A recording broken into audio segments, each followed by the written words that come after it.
Donald Trump this afternoon. Hey, it's Tucker Carlson. The Biden administration arrested Donald Trump this afternoon. They had him arraigned and fingerprinted in a Miami courthouse like the accused felon he now technically is. These were the first steps in a process that is designed to put Donald Trump behind bars for the rest of his life. Cable news carried every moment of it live. It's unprecedented, they told us, with what looked like shock. But they weren't shocked. They knew this was coming. Everyone who's paid attention knew it was. What just happened was always going to happen. It's been inevitable since February 16th, 2016. That's the day Donald Trump made a blood enemy of the largest and most powerful organization in human history, which would be the federal government. Despite what you may remember, it wasn't anything that Trump had said about immigration or trade with China or rapists from Mexico. Those are the stories that dominated the headlines that year. Trump's a racist, they screamed. Stop him! But inside Washington, that was just noise. None of it really rated. Identity politics doesn't mean much to permanent Washington. What matters, then and now, is foreign policy. The invasions and occupations and proxy wars. The decisions that determine which global populations will thrive and which will die. The policies that come with trillion-dollar price tags.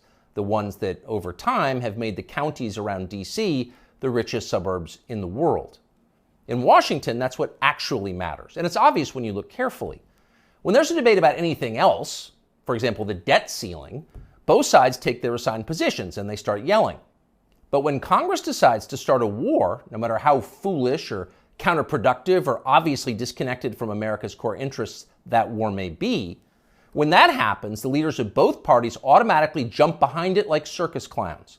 And then they stay there, sometimes for decades. They defend that war relentlessly against all evidence until somebody finally rings the all-clear bell and they can begin to admit that actually, maybe it wasn't such a great idea. We meant well, but it just didn't work out.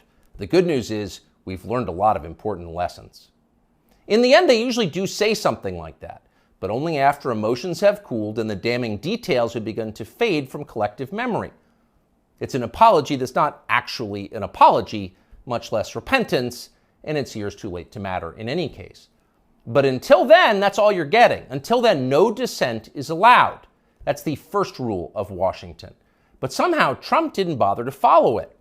He is from out of town, so maybe he didn't know it was a rule, or maybe he just didn't care. Either way, 7.5 years later, we can point to the precise moment that permanent Washington decided to send Donald Trump to prison.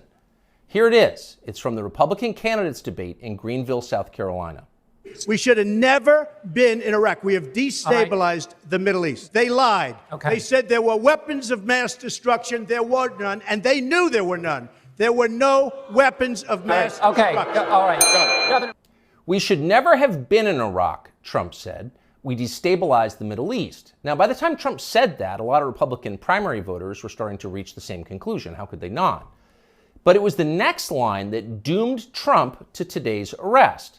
They lied, he said. There were no weapons of mass destruction, and they knew there were none. Now, when he said that, a few in the crowd booed. Most just sat there in silence, stunned. Can he say that? Well, he said it anyway. And by saying that, he sealed his fate. That was the one thing you were not allowed to say, because it implicated too many people on both sides, which on this topic is really just one side. Hillary Clinton was guilty of it, but so was Paul Ryan. All of them were guilty. They all knew, they all lied. And to a person, they hated Donald Trump for exposing them.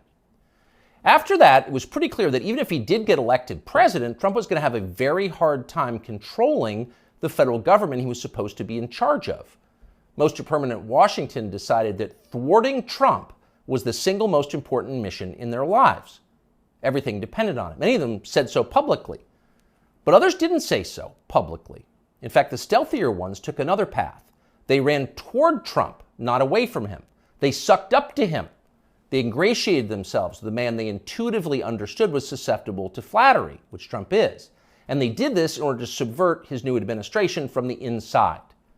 There were a number of these, and you could spot them immediately. They were flatterers. Invariably, the ones who flattered Trump the most hated him the most and disagreed the most strongly with his views. You saw them in the hallways of the White House and at press conferences. They were there slobbering over their boss with elaborate self-abasement, as if they were addressing a monarch or a god. It was a scene from the Ottoman court. It was filthy and decadent, and it was false. Mike Pence, Nikki Haley, Mike Pompeo, Lindsey Graham in the Congress. They all called Trump a visionary genius up until the moment he lost power. And then they unsheathed their real agenda, as always the neocon war agenda, and they piled on with maximum force. Here's Mike Pompeo, for example, on Fox News this morning. President Trump had classified documents where he shouldn't have had them, and then when given the opportunity to return them, he chose not to do that for whatever reason. When somebody identifies that, you got to turn them in. And so that's inconsistent with protecting America's soldiers, sailors, airmen, and Marines. And if the allegations are true, some of these were pretty serious, important documents. And so that's wrong. May future historians hoping to unlock the mysteries of late Empire Washington study that clip, because it will reveal everything. That very same Mike Pompeo, the one who's sneering at Donald Trump on TV this morning, that guy served Donald Trump as both CIA director and as Secretary of State. Those are the two most powerful jobs in the federal government. And as he worked in those jobs, Pompeo promised, in fact, he swore, to support the president's agenda. Why? Because that's the way a democracy works. You vote for a candidate in the belief that his appointees will carry out the policies that you voted for. It's not about the president, it's about you, the voter. But Pompeo didn't do that. He didn't even try to do that. In fact, he undermined Trump's often stated commitment to peace and non-intervention abroad at every turn. His every waking hour was devoted to fomenting war in some faraway foreign country or other. Iran, Syria, Russia, North Korea, the list goes on.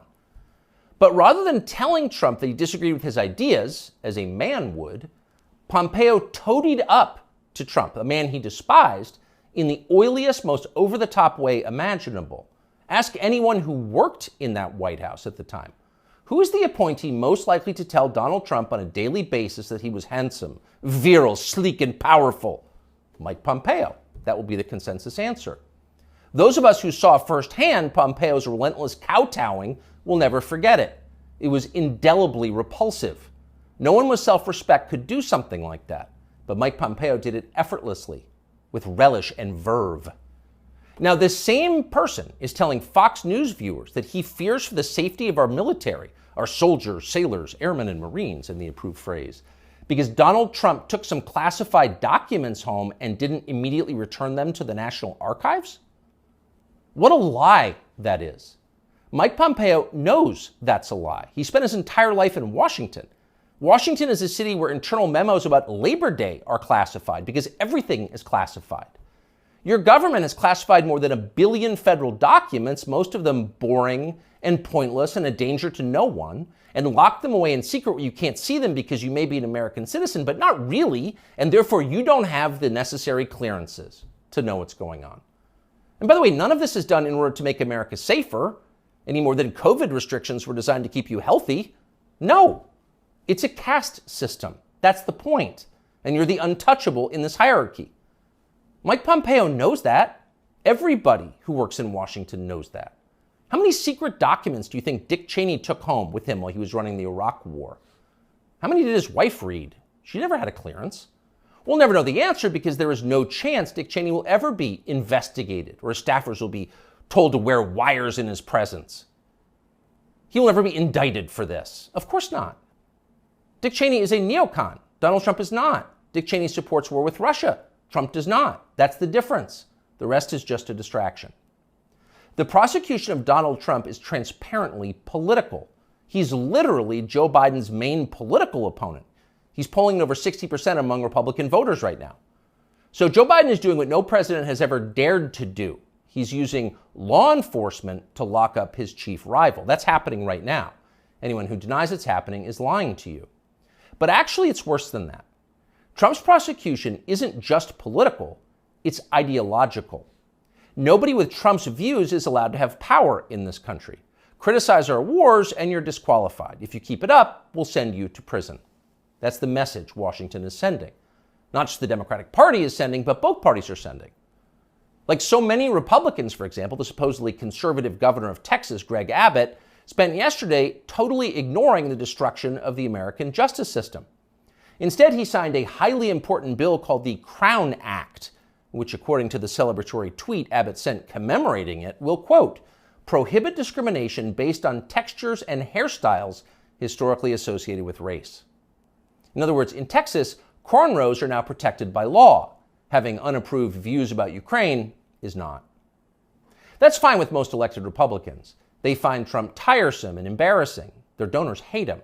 They will not be sad if he dies in jail. But what about voters? What are they learning from this spectacle? Well, mostly they're learning that they have no power at all because nobody cares about them. But they already knew that. Unlike so many of our elected leaders, they have been to America recently. They know what it looks like. Have you seen it? If you've got a few days this summer, find out. Take a road trip and see for yourself. Drive 500 miles in any direction and then come home. How are things looking? Well, they should look great.